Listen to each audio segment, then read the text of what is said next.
Hello दोस्तों, एक बार फिर से एस के जीएस स्टडी सेंटर में आपका स्वागत है। दोस्तों, आज हम लोग भारतीय इतिहास के महत्वपूर्ण टॉपिक वैदिक काल से संबंधित प्रश्नों का प्रैक्टिस करेंगे, जो आपकी आने वाली परीक्षा में इनसे संबंधित प्रश्नों को हल करने में काफ़ी मदद मिलेगी।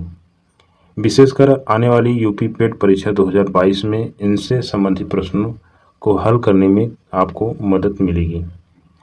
इसलिए वीडियो को पूरा देखें और इन वीडियो में 25 प्रश्न हैं और कमेंट करके ज़रूर बताएं कि आपके कितने प्रश्न सही हो रहे हैं।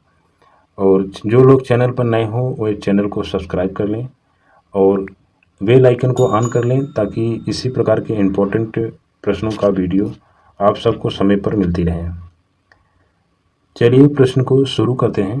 प्रश्न नंबर 1 है आज, वैदिक या ऋग्वैदिक संस्कृति का काल किसे माना जाता है? ऑप्शन है ए 1500 ईसा पूर्व से 1000 ईसा पूर्व, 1000 ईसा पूर्व से 600 ईसा पूर्व, 600 ईसा पूर्व से 600 ईस्वी, या डी ऑप्शन है इनमें से कोई नहीं। तो इसका सही आंसर है ऑप्शन ए 1500 ईसा पूर्व से 1000 ईसा पूर्व के काल को ऋग्वैदिक संस्कृति का काल कहा जाता है या माना जाता है। ऑप्शन ए सही है। आप लोगों को आंसर करने के लिए 5 सेकंड का समय दिया जाएगा। आप लोग उतने में अपना आंसर करिए और नोट करते रहिए, ताकि लास्ट में आप अपना आंसर काउंट कर सकें कि कितना सही है और कितना गलत है।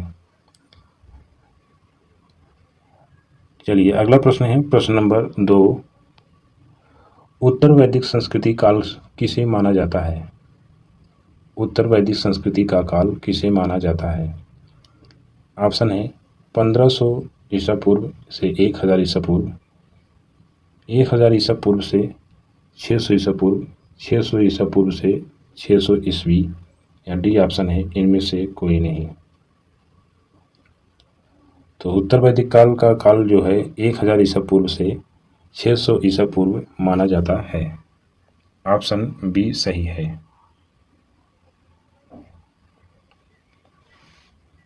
अगला प्रश्न है प्रश्न नंबर 3, आर्य शब्द का शाब्दिक अर्थ है? ऑप्शन है ए वीर या योद्धा, श्रेष्ठ या कुलीन, यज्ञकर्ता या पुरोहित, और डी ऑप्शन है विद्वान। आर्य शब्द का शाब्दिक अर्थ क्या है? आंसर करिए आप लोग। तो इसका सही आंसर है ऑप्शन बी श्रेष्ठ या कुलीन। आर्य शब्द का शाब्दिक अर्थ होता है। अगला प्रश्न है प्रश्न नंबर 4, प्रारंभिक आर्यों के बारे में निम्न कथनों में से कौन सा सही नहीं है?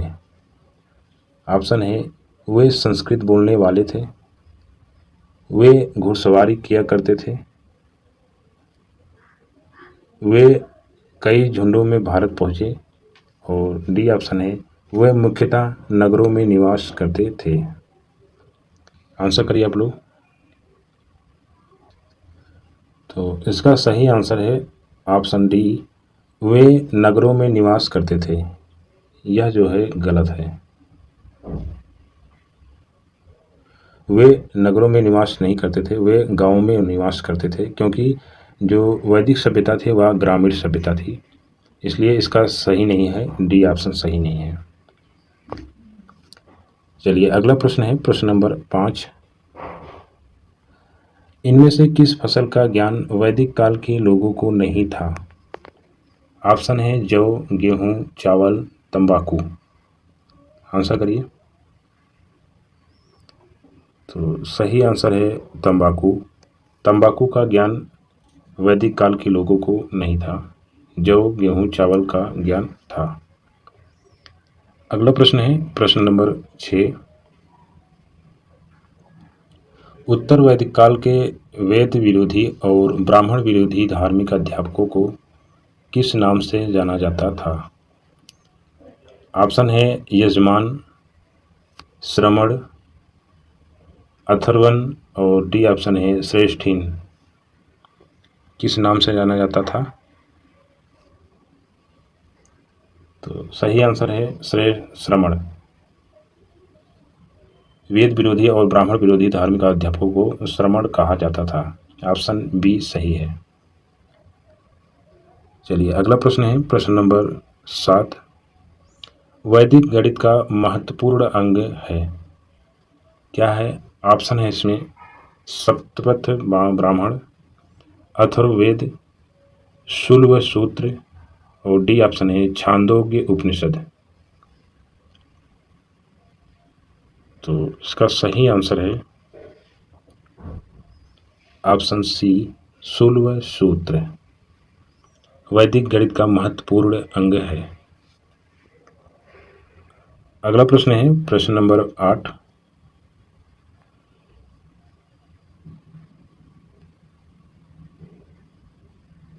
किस वेद में प्राचीन वैदिक युग की संस्कृति के बारे में सूचना दी गई है? ऑप्शन है ऋग्वेद, यजुर्वेद, अथर्ववेद और डी ऑप्शन है सामवेद। तो इसका सही आंसर है ऋग्वेद। ऋग्वेद में प्राचीन वैदिक युग की संस्कृति के बारे में सूचना दी गई है। ऑप्शन ए सही है। अगला प्रश्न है प्रश्न नंबर 9। निम्नलिखित में से उत्तर वैदिक काल में लिखे गए ग्रंथों का सही क्रम कौन सा है? ऑप्शन है वेद, ब्राह्मण, आरण्यक, उपनिषद और वेद, उपनिषद, ब्राह्मण और आरण्यक। सी ऑप्शन है उपनिषद, वेद, ब्राह्मण और आरण्यक और डी ऑप्शन है वेद, आरण्यक, ब्राह्मण और उपनिषद। इसमें से कौन सा क्रम सही है? तो इसका सही क्रम है ऑप्शन बी वेद, उपनिषद, पहले वेद फिर उपनिषद फिर ब्राह्मण ग्रंथ फिर आरण्यक, यह सही है।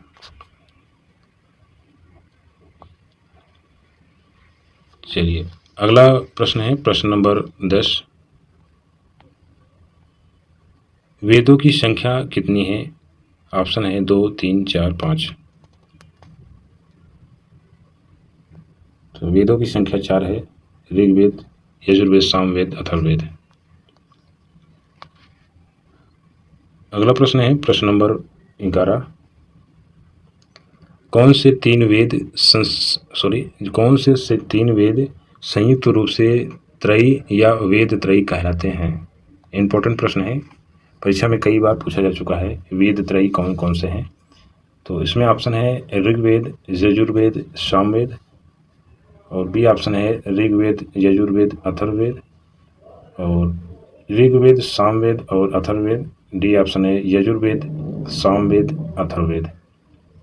कौन सा वेद त्रयी है? आंसर करिए। तो इसका सही आंसर है ऋग्वेद, यजुर्वेद और सामवेद जो है वेद त्रयी कहलाते हैं। ऑप्शन ए सही है, क्योंकि अथर्ववेद जो है यह बाद में जोड़ा गया, इसलिए इसको उसमें नहीं जोड़ा जाता है। चलिए अगला प्रश्न है प्रश्न नंबर 12। भारत के राज्य चिन्ह में प्रयुक्त होने वाले शब्द सत्यमेव जयते किस उपनिषद से लिए गए हैं? ये भी इम्पोर्टेंट प्रश्न है, यह भी परीक्षा में पूछा जा चुका है। और इसमें ऑप्शन है मुंडकोपनिषद, कठोपनिषद, ईशोपनिषद और बृहदारण्यक उपनिषद। सत्यमेव जयते का उल्लेख किस उपनिषद में है? आंसर करिए आप लोग। तो इसका सही आंसर है ऑप्शन ए मुंडको उपनिषद में सत्यमेव जयते का उल्लेख किया गया है। अगला प्रश्न है प्रश्न नंबर 13। ऋग्वैदिक आर्यों का मुख्य व्यवसाय क्या था? ऋग्वैदिक आर्यों का मुख्य व्यवसाय क्या था? ऑप्शन है कृषि, पशुपालन, शिक्षा, व्यवसाय।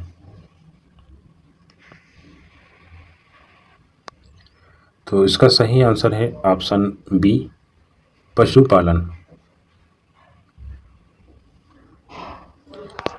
अगला प्रश्न है प्रश्न नंबर 14। भारतीय संगीत का आदि ग्रंथ कहा जाता है? वेरी वेरी इंपॉर्टेंट प्रश्न है। तो इसमें ऑप्शन है ऋग्वेद, उपनिषद, यजुर्वेद, सामवेद। भारतीय संगीत का आदि ग्रंथ सामवेद को कहा जाता है। ऑप्शन डी सही है।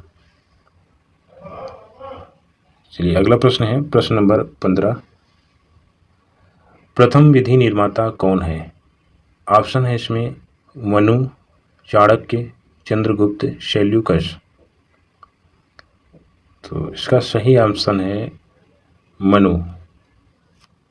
प्रथम विधि निर्माता मनु को कहा जाता है। ऑप्शन ए सही है। अगला प्रश्न है प्रश्न नंबर 16। ऋग्वेद में विष शब्द का उल्लेख हुआ है। विष शब्द का उल्लेख हुआ है या कितनी बार हुआ है? इसमें ऑप्शन है 170, 180, 10 और 100। तो ऋग्वेद में विष शब्द का उल्लेख 170 बार हुआ है। ऑप्शन ए सही है। चलिए अगला प्रश्न है प्रश्न नंबर 17। वीडियो अगर पसंद हो आए तो वीडियो को लाइक ज़रूर कर दें और एक अच्छा सा कमेंट जरूर कर दें और लास्ट में यह कमेंट करके ज़रूर बताएं कि आपके 25 प्रश्नों में से कितने प्रश्न सही हो रहे हैं। प्रश्न नंबर 17 है ऋग्वेद में संपत्ति का प्रमुख मुख्य या प्रमुख रूप क्या है? ऑप्शन है गोधन, भूमि, सी ऑप्शन है ए एवं बी दोनों और डी है इनमें से कोई नहीं। तो इसका सही आंसर है ऑप्शन ए गोधन। ऋग्वेद में संपत्ति का प्रमुख रूप गोधन के रूप में होता था। ऑप्शन ए सही है। चलिए अगला प्रश्न है प्रश्न नंबर 18। ऋग्वेद के किस मंडल में शूद्र का उल्लेख पहली बार मिलता है? ऑप्शन है ए 7वें, 8वें, 9वें और डी ऑप्शन है 10वें। किस मंडल में मिलता है? तो इसका सही आंसर है ऑप्शन डी 10वें मंडल में शूद्र शब्द का उल्लेख पहली बार मिलता है। सॉरी, शूद्र शब्द का नहीं, या शूद्र का उल्लेख। अगला प्रश्न है प्रश्न नंबर 19। पुराणों की संख्या कितनी है? ऑप्शन है 18, 19, 20 और 21। तो सही आंसर है ऑप्शन ए 18। पुराणों की संख्या 18 है। अगला प्रश्न है प्रश्न नंबर 20। वैदिक धर्म का मुख्य लक्षण इनमें से किसकी उपासना था? वैदिक धर्म का मुख्य लक्षण इनमें से किसकी उपासना था? ऑप्शन है ए प्रकृति, पशुपति, देवी माता, त्रिमूर्ति। तो सही आंसर है ऑप्शन ए प्रकृति। अगला प्रश्न है प्रश्न नंबर 21। किस देवता के लिए ऋग्वेद में पुरंदर शब्द का प्रयोग हुआ है? पुरंदर शब्द का प्रयोग किस देवता के लिए हुआ है ऋग्वेद में? ऑप्शन है इसमें इंद्र, अग्नि, वरुण, सोम। तो इसका सही आंसर है ऑप्शन ए इंद्र। इंद्र के लिए ऋग्वेद में पुरंदर शब्द का प्रयोग हुआ है। ऑप्शन ए सही है। अगला प्रश्न है प्रश्न नंबर 22। शुल्ब सूत्र किस विषय से संबंधित पुस्तक है? ऑप्शन है ज्यामिति, ज्योतिष, गणित और डी ऑप्शन है खगोल। तो इसका सही आंसर है ऑप्शन ए ज्यामिति। शुल्ब सूत्र जो है ज्यामिति विषय से संबंधित एक पुस्तक है। ऑप्शन ए सही है। चलिए अगला प्रश्न है प्रश्न नंबर 23। अष्टोमा सदगमे कहाँ से लिया गया है? अष्टोमा सदगमे कहाँ से लिया गया है? ऑप्शन है ऋग्वेद, यजुर्वेद, सामवेद और डी ऑप्शन है अथर्ववेद। तो अष्टोमा सदगमे ऋग्वेद से लिया गया है, ऑप्शन ए सही है। चलिए अगला प्रश्न है प्रश्न नंबर 24। आर्य भारत में बाहर से आए और सर्वप्रथम बसे थे। सर्वप्रथम कहाँ बसे थे? ऑप्शन है इसमें समा तट या सीमा तट हो गया। हाँ, सीमा तट प्रयाग ज्योतिष में, पंजाब में, पांचाल में। तो इसका सही आंसर है ऑप्शन सी पंजाब में। आर्य भारत में बाहर से आए और सर्वप्रथम पंजाब में बसे थे, ऑप्शन सी सही है। अगला प्रश्न है प्रश्न नंबर 25, आज का यह लास्ट प्रश्न है। इसमें है सूची 1 को सूची 2 से सम्मिलित करना है। पहली सूची में वेद है और दूसरी में है यज्ञकर्ता या उद्गाता। सूची 1 कहता है क्या है? ऋग्वेद, यजुर्वेद, सामवेद और अथर्ववेद। और इसके उद्गाता जो हैं ऋग्वेद के होता या होत्री होते हैं, यजुर्वेद के जो है अधर्यु होते हैं, सामवेद के उद्गाता या उद्गात्री होते हैं और अथर्ववेद के ब्रह्मा होते हैं यज्ञकर्ता। तो ये चारों सीधे सीधे सुमेलित हैं। इसमें ये ऑप्शन सही होगा। सॉरी, ये नहीं सही होगा। जी हाँ, ये सही होगा। ए का 1 होगा, बी का 2 होगा और सी का 3 होगा और डी का 4 होगा। ऑप्शन ए सही है। तो इस प्रकार आज का यह 25 प्रश्न था। उम्मीद है वीडियो पसंद आया होगा। वीडियो पसंद आए हो तो वीडियो को लाइक और शेयर जरूर कर दें और कमेंट करके यह ज़रूर बताएं कि आपके 25 प्रश्नों में से कितने प्रश्न सही हो रहे हैं। और मिलते हैं इसी प्रकार के इम्पोर्टेंट प्रश्नों के साथ नेक्स्ट वीडियो में। जय हिंद।